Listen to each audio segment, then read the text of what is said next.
Тол махаббат. Бұлай болар деп кім ойлаған? Ойға алған шаруаларын қапсыз тындырып, бірнеше келісім шартқа қол қойып, енді қалған 2-3 күнде Шанхай қаласын армансыз аралармыз деп, арқаларын кеңге салған жігіттер 5 жұлдызды қонақ үйде шалқалап жатқанды. Аяқ астынан жетіп келген жеделхат ол жоспарды бұзып, кәсіпкер Бақтиярды естен тандыра жаздады. Қаралы хат қысқа жазылыпты. Тез елге қайтыңыз. Зайыбыңыз Гүлсім ойламаған жерден қайғылы қазаға ұшырады. Қайғыңызға ортақпын.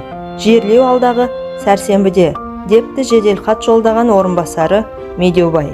Таңғы ұйқыдан әлі толық оянбаған Бақтияр басында ештеме түсінбей мәңгіріп қалды. Не дейді мына сұмдық хат?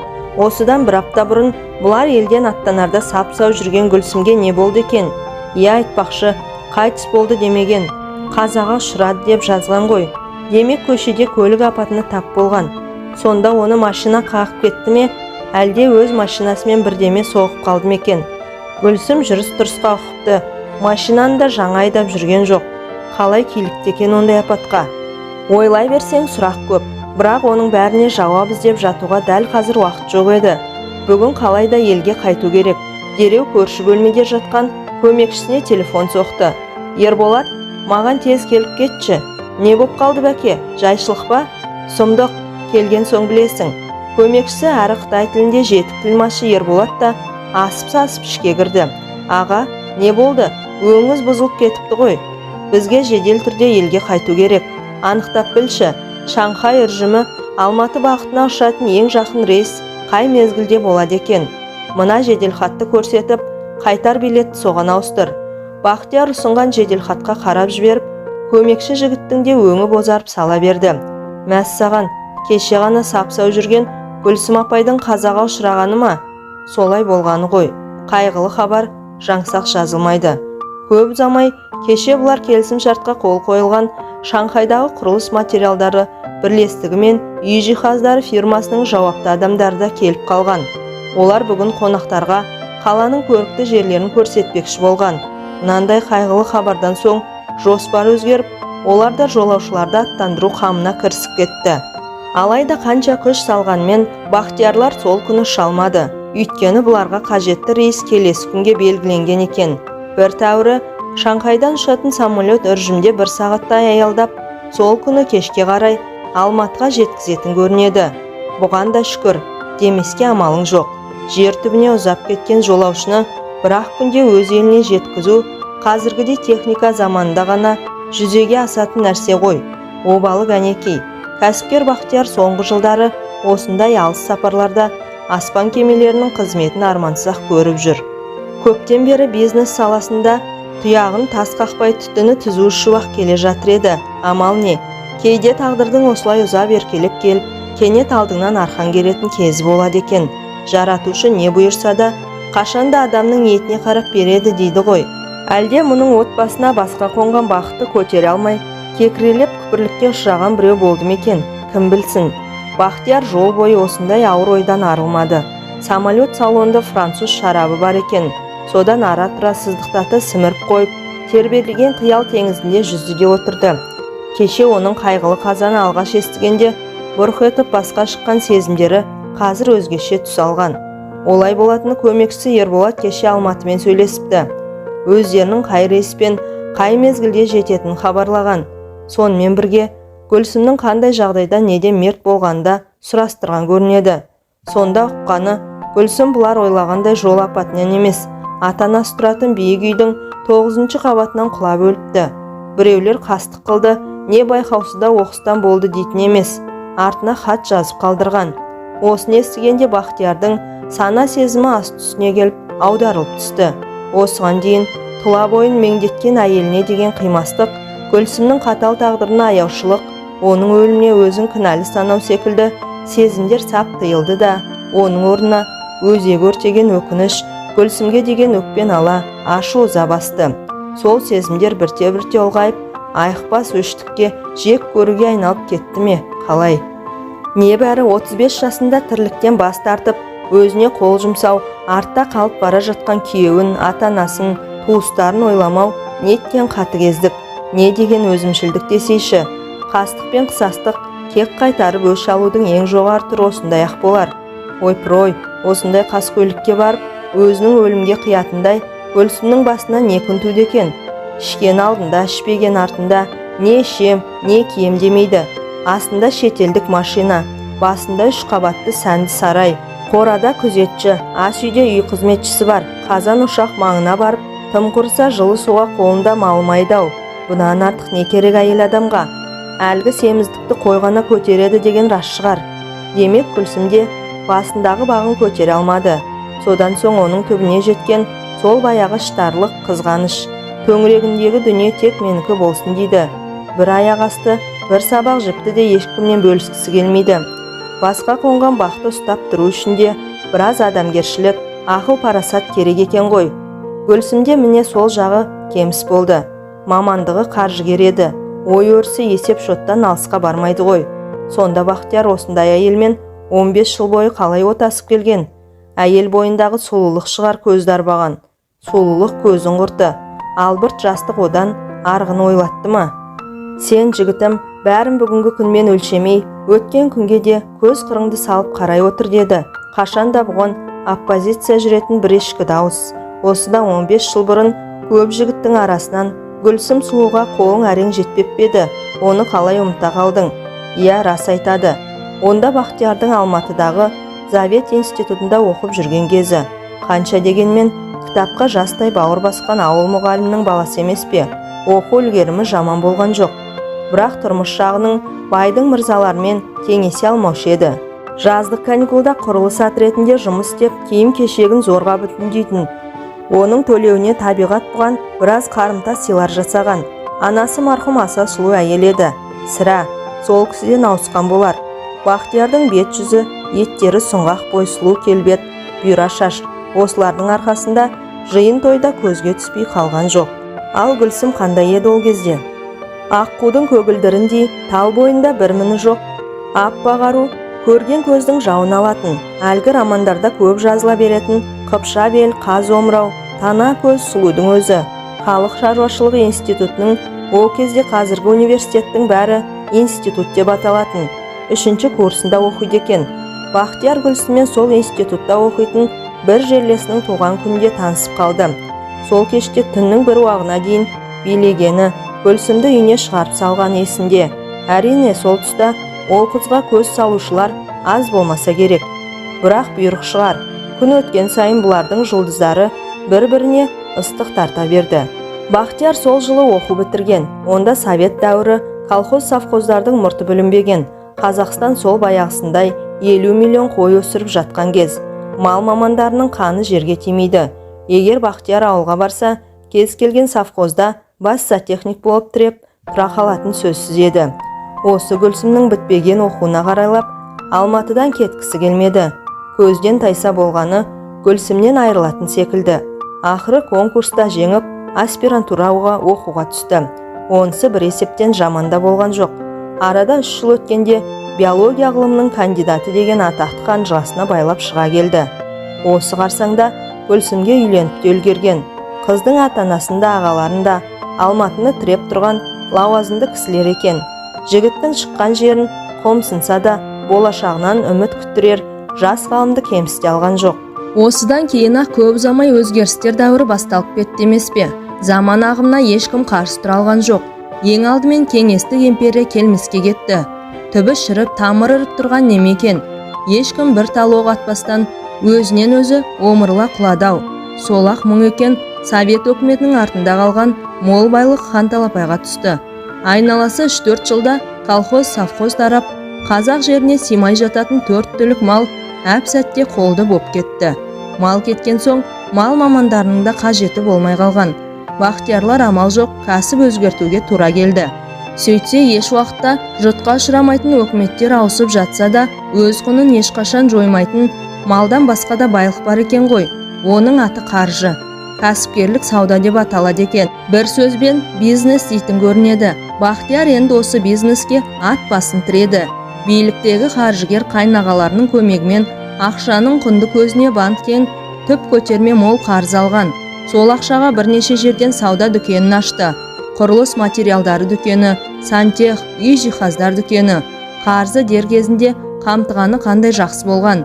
Кейін ақша топыраққа айналып, 100 есе 1000 есе құнсызданған кезде банкке берешегін болымсыз тиын тебен күйінде төлей салды. Мұның бәрін іске асыруды қаржы маманы Гүлсім мен оның ағаларының қосқан үлесі аз емес әрине. Кейде қайын жұртының Бақтиярды адам қатарына қосқан біз деп бұлданатын бір себебі осы болатын. Сұлулық көздің құрты болғанда байлық көңіл құрты.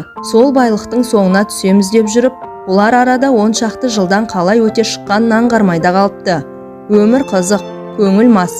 Үйленуден кейін бал дәурен тым ұзаққа созылған. Не тілесең бәрі бар сияқты еді. Сөйтсе бұларды бірақ нәрсе жоқ екен. Оны да Бақтияр бертінде аңғарды. Тоба, бұларда бала жоқ екен ғой. Әлі күнге дейін нәресте сүймепті. Даңғарада 3 қабатты коттеджде соқа бастары сорайып, екеуі ғана тұрады. Бәлкім бұл кемістікті Гүлсім де сезініп жүрген болар. Бірақ сырттай сыр бермейді. Сол баяғы тәкаппар, кербез қалпы. Тек соңғы кезде көп ешкімге араласпай тұйықтала берді. Қонаққа бармайды, үйге қонақ шақырмайды. Жалпы бала туралы, ұрпақ туралы әңгімеден қашады. Сөйте бұл үйде бала деген сөз тыйым салынған, табуға айналған. Сөйтіп жүргенде қайын жұрты мен әйелінің ырқына бағынған Бақтияр бір күні аяқ астынан бөлінді.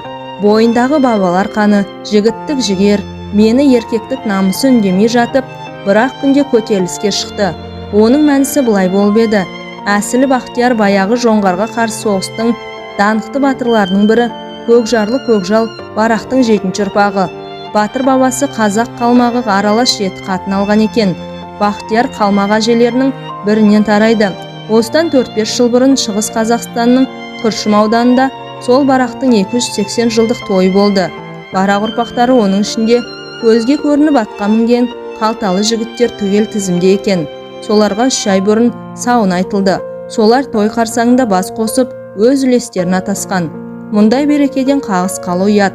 Бақтияр аламан жарыстың бас бәйгесіне деп бір су жаңа машина, джип машинасын атады. Той болатын қарсаңында машинасын алып қасына Гүлсімді ертіп, еңсесін тік ұстап салтанатпен барған. Той көңілдегідей жақсы өтті.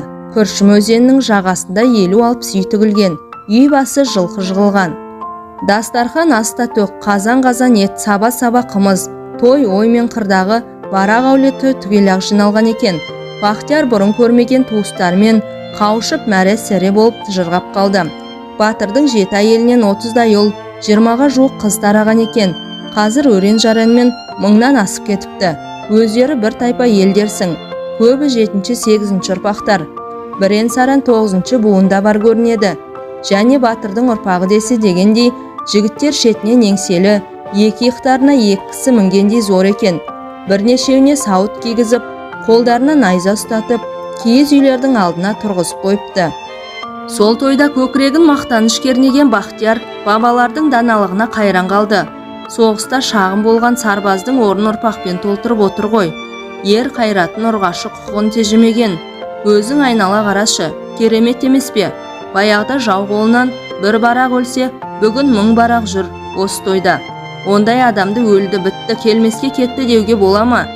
Төніп тұрған ажалға пысқырмаған ғой барақтар. Тек мына туған жерде жауға бермей сақтап қалуды ғана ойлаған. Жер болса ел жұртқа ұрпақ дегеннің жалғаса береді. Батырлардың ата жауына қарсы аянбай соғысқанда содан шығар. Ал бүгінгі Бақтиярдың жүрген жүрісі мынау. Бір балаға қолы жетпей, бір әйелдің ықпалынан шыға алмай. Осындай ойлармен ширыққан Бақтияр бір күні қасындағы Гүлсімге қарап, «Міне көрдің бе, менің батыр бабаларым қандай болған? Бір өзі 7 қатын алып, 40-50 бала сүйген», деді де масайраға мақтанышпен. Ол феодализм заманы ғой. Әйелді адам қатарына қоспай, ризалығын да сұрамай, үйірмен ала берген деді Гүлсім, күйеуінің сөзін атпай. Ендеше менің де сол феодализмге қайтқым келіп тұр, деді Бақтияр одан ары қырсыға сөйлеп. Сен де 7 қатын алмақсың ба? Несі бар? Қанша дегенмен батырдың ұрпағы емеспін бе? Сендерге де жаман емес. Кезектерің 7 күнде бір айналады. Гүлсім терісіне симай тырсылдап ыза боп қалды. Ашуланғанда пісте мұрны қусырылып тіпті суланып кетеді. Пішту, дәмесін қарай көр. Алдымен бір қатынды жарылқап алсайшы деп салды. Ашу үстінде алды-артын ойламай. Бұл сөз Бақтиярға сұмдық ауыр тиді. Бір қатынды жартпай жүрсің дегені баласыздығын бетіне басқаны ғой. Ал осыған кім кінәлі?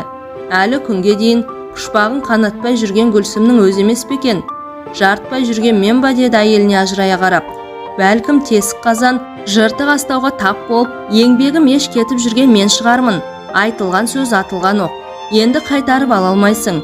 Әйткенмен ашу үстінде айтылған сол сөз бітеу жараның аузын ашып кетіп еді. Тойдан көңілсіз қайтқан бұлар біразға дейін қас қабақтары жараспай, тоң торыстау күйде жүрді. Содан арада ай өтті ме жоқ па, бір күні Гүлсімнің өзі сөз шығарды. Бахтияр, сен перзент сүйе алмауыңды менен көретін сияқтысың. Бұған кінәлі мен бе, әлде сен бе? Оны ажырату қиын емес.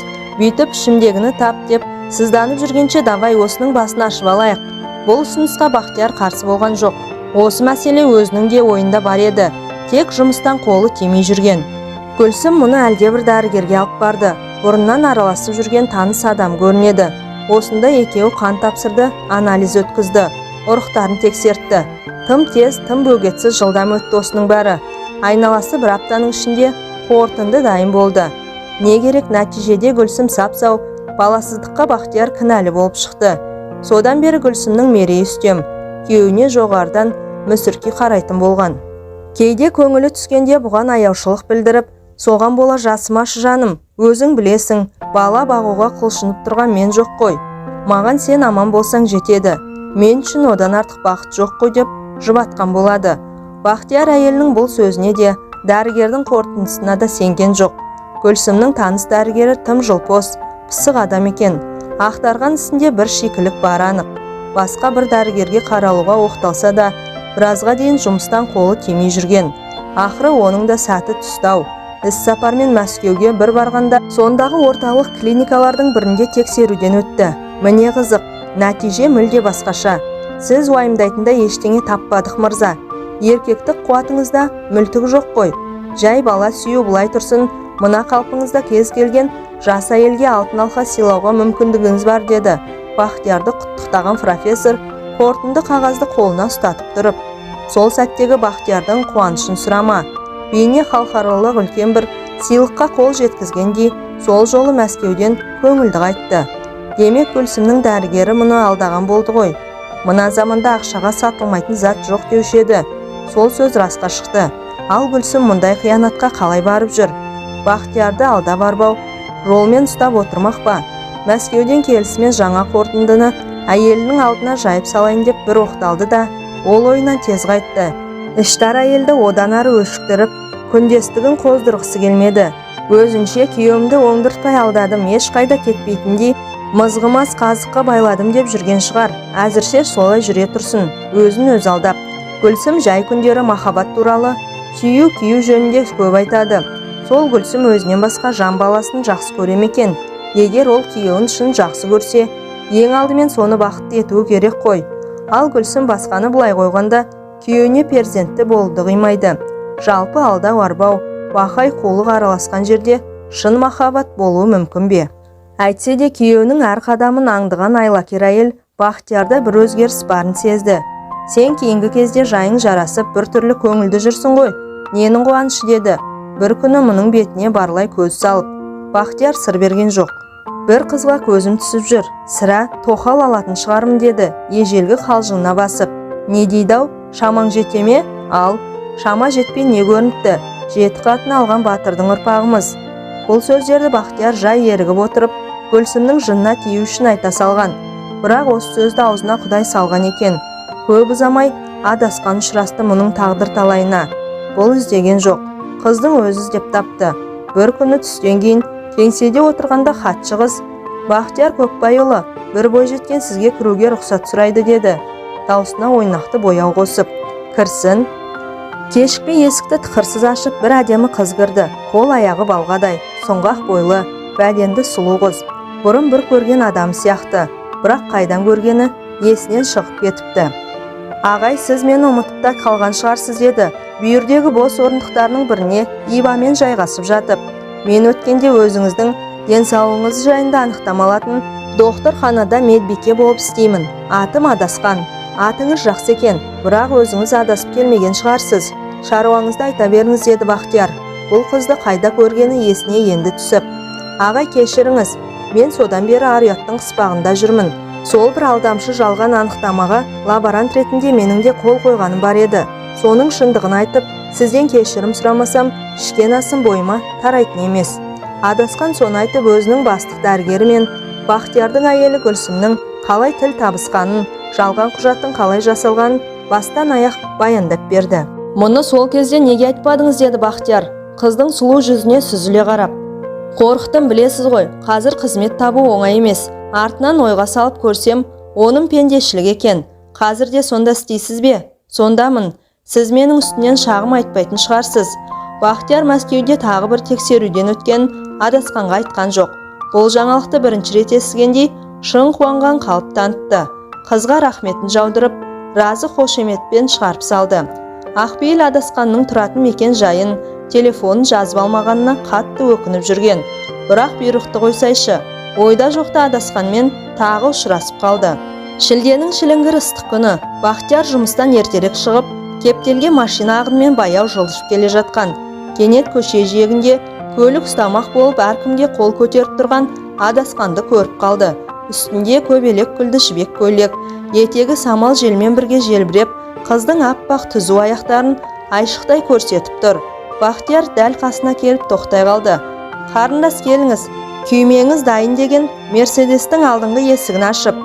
Асыққан адасқанның бұған қарауға да мұршасы болған жоқ. Мал табар шопырлардың бірі деп ойласа керек. Алдағы бос орынға лып етіп отыра қалған.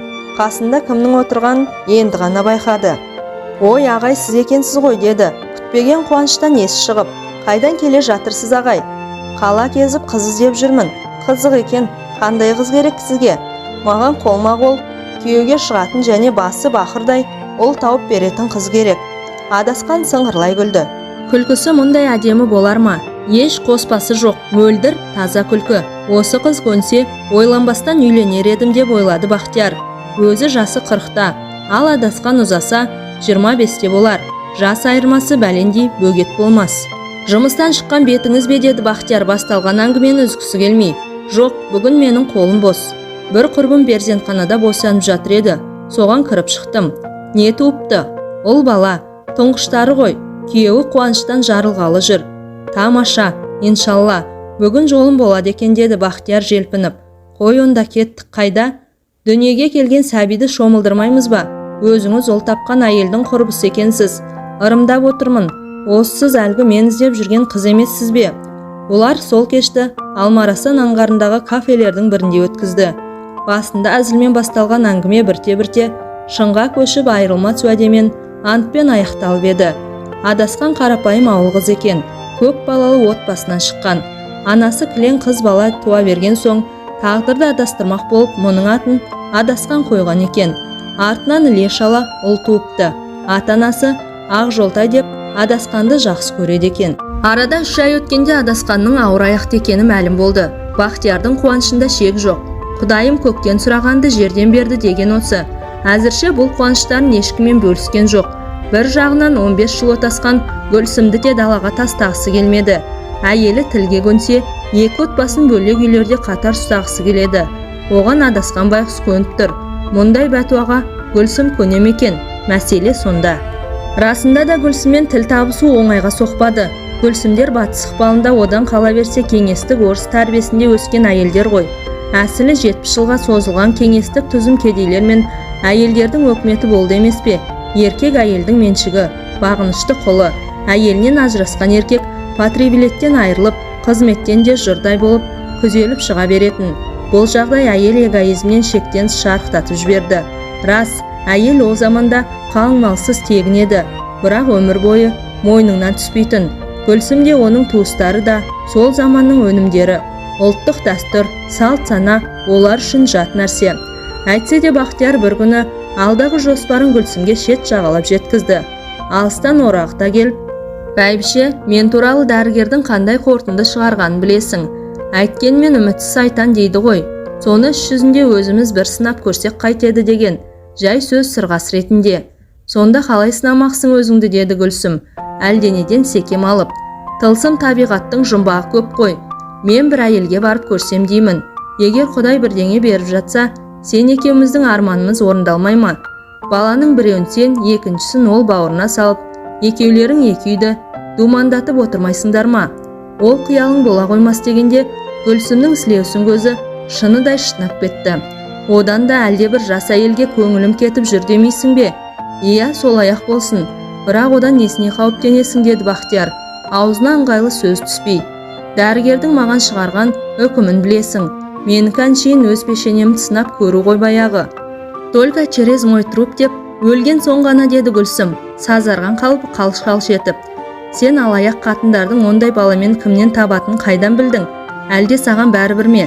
Тіпті баласыз тұра алмайтын болсаң жетімханадан асырап алмайсың ба? Сөйтіп қанша үйлеп жалынса да әйелмен тіл табыса алмаған. Бірақ Гүлсімді мынандай сұмдыққа барады деп ойлаған жоқ. Ата-анасын, туыстарын араға салып, түбі көндірем деген ниетте еді. Бірақ оған жеткізбеді ғой. Ақыры долы Гүлсімнің айтқаны келді. Бахтиярдың арманы ол өлген соң ғана жүзеге асатын болды. Ал осы Гүлсімді махаббат құрбандығы деп санауға бола ма деп ойлады Бахтияр, ұшақ үстінде тербеліп келе жатып. Жоқ, мұндайды махаббат деп те, махаббаттың құрбандығы деп те атауға болмайды. Махаббат ешкімнен де ондай әділетсіз қатыгез құрбандықты талап етпейді. Әсілі махаббат өлімге емес, өмірге қызмет ету керек қой. Гүлсім ешқашанда Бахтиярды шын сүйген емес. Шын сүйсе бүйтіп ортақ бақыттан бас тартпас еді ғой. Бұған жай асыраушы қызметшім, құмар қандыратын құлым деп қарады ол. Оның ұғымындағы махаббат жеміс бермейтін тұл махаббат, бедеулер махаббаты. Жолда бірер сағат ыржымде аялдаған алтлайнер Алматыға күн еңкегенде келіп қонды. Әуежайда бұларды Бахтиярдың орынбасары Медеубай бастаған 2-3 адам күтіп тұр екен. Амаднасы көңіл айту рәсімі өтелген соң машиналарға бөліне жайғасып орталыққа бет түзеді. Жолда келе жатып естігені Гүлсімнің сүйегін ертең шығарады екен. Мұның өз үйінен емес, ата-анасының үйінен шығармақ. Олай болатыны Бахтиярдың өз үйінде қазір ешкім жоқ. Оның үстіне Гүлсім ата-анасы тұратын биік үйден құлаған ғой. Мәйітті тауып алысымен бірден сонда апарған екен. Сол беті төркінінде қала беріпті. Бахтияр бұл шешімді құптағанда қарсы да болған, ештеңе айтпады. Бір есеппен Гүлсімнің соңғы сапарға өз төркіннен шыққанда дұрыс шығар. Өйткені ол өзінің бір кезде оң аяғымен аттаған ақ босағасын сыйлап, өз ажалымен өлген адам емес қой. Бұл үйді енді қайтып көрместей болып, қарғап сілеп хат жазып кетіпті.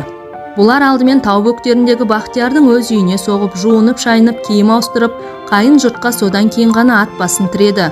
Бұл үйде мұны сағынып отырған ешкім жоғын біледі. Міне бүгінде алдынан шығып, қайғысына ортақтасып көңіл айтқан бір пенде болсашы. Бұл өңкей қабағынан қар жауып, түйіліп қалған адамдар. Қайын атасы да, қайнағалары да Бахтиярды адам деп елеген жоқ. Бұған бәрі де қас дұшпанын көргендей сыздана жауға қарайды. Тақ бір қыздарын Бахтияр ұрып өлтірген секілді. Ал енесі бар уытын, ашу ызасын бойына жинап мұны күтіп отыр екен. Бахтиярды көрген бетте ақ аттың басын қоя берді. Келдің бе 200-ді арам неме? Бұл босаған не бетіңмен аттап тұрсың? Басыңа қонған бақтың қадіріне жетпедің ау сен ақмақ. Есіктегі басыңды төрге шығарып, мәпелеп өсірген гүлімді қолыңа ұстатып едім. Соны қурай құрлы көрмей қуратып тындың ба ақыры? Құл құтырса құдықта тұшады деп көтіңе қарамай тоқалап болыпсың. Ол шөп желкенің шермейіп алып, босанатын күнім тақау, байымның үйін дереу босат деп тепсінетін көрінеді. Мә сенбесең оқы менің қарашығымның не жазып кеткенін деп. Бұл күнде 60-тың ішін мол аралап кеткен адуыны семіз кемпір алқынып барып тоқтады да әлде бір қағазды мұның қолына ұстата салды. Гүлсімнің жазуын бірден таныды. Бір бетте 4-5 қана сөйлем. Ал Бахтияр, сенің боқташақ балаларың еркін өмір сүрсін деп мен өз орнымды босаттым. Ондай өмір саған керек шығар. Маған қызық емес. Қашанда қарызым мойныңда, 2 қолым жағаңда. Әлде бір қатынның сенің үйінде тайраңдап жүргенін көргенше өлгенім артық. Бақыл бол. Гүлсім деп қол қойыпты. Бахтияр жазулы қағазда енесіне ұстатты да есіктен шығып жүре берді. Дәл бұл жерде уәж айтып, сөз таластырудың орны жоқ. Ертеңіне Гүлсімнің жаназасына қатысты. Ел қатарлы Көктөбедегі зиратқа барып топырақ салды. Қайын жұрттың кезінде мол етіп қоршап алған әулеттік зираты бар екен. Гүлсім де солардың тобына қосылды. Өліктің артын күтуге Бахтиярды қатыстыратын ойлары жоқ. 7-40 деген рәсімдерді де ата-анасы өткізіп жатты. Ал адасқанды Бахтияр зират басынан қайтып келген соң-ақ іздеп тауып алған. Самал ықшам ауданында бір бөлмелі аядай ғана пәтер бар еді.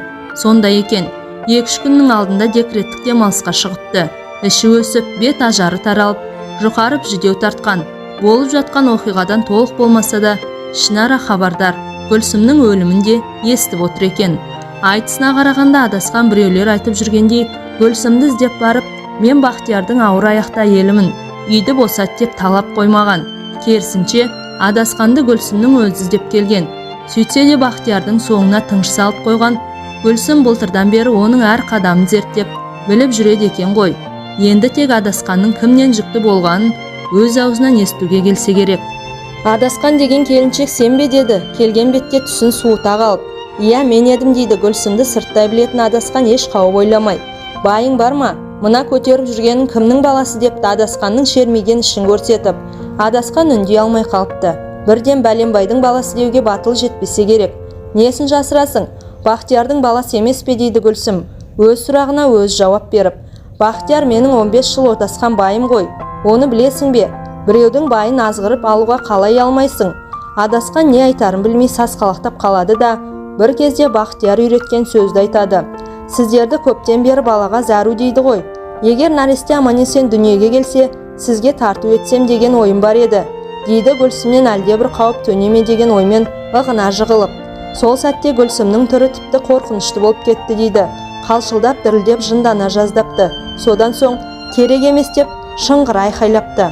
Маған ендігі жетпегені әлде бір қатының ойнастан туған баласын бағу еді. Жоғал балаңмен қоса көзіме көрінбей. Бақтиярдың есіл-дерті бала еді. Сол-ақ перзент сүйіп, мұратына жетсін. Гүлсім соны айтыпты да есікті тарс жауып тұра жөнеліпті. Адасқан араларында болған сол әңгімені еске алып ағыл-тегіл жылады. Қанша дегенмен аяғы ауырана ғой. Гүлсімнің қарғысына қалдым ба деп қорқады екен. Бақтияр білген ақылын айтып, адасқанды зорға жұбатты. Жазмыш деген сол, кейде адамның қолынан келмегенді жаратушы ем өзі-ақ оп-оңай реттей салады. Адам пендесі тойымсыз ғой. Дүние кең, бақытта, қуанышта жеткілікті. Тек адамдар соны бөлсе алмай, не бір-біріне қимай қор болады. Әйтпесе дүниеге келер бір ғана сәби қанша адамды қуанышқа кенелтер еді. Біреу өлмей біреуге күн жоқ дегенді атам қазақ тегін айтпаған болар. Арада бір ай өткенде Бақтияр әжептәуір той жасап, адасқанды үйіне кіргізіп алды. Содан соң тағы бір ай өткенде адасқан аман-есен босанып, басы бақырдай ұл тапты. Өмір жалғасып жатыр. Әңгіменің соңы. Әңгіме авторы Қабдеш Жұмаділов.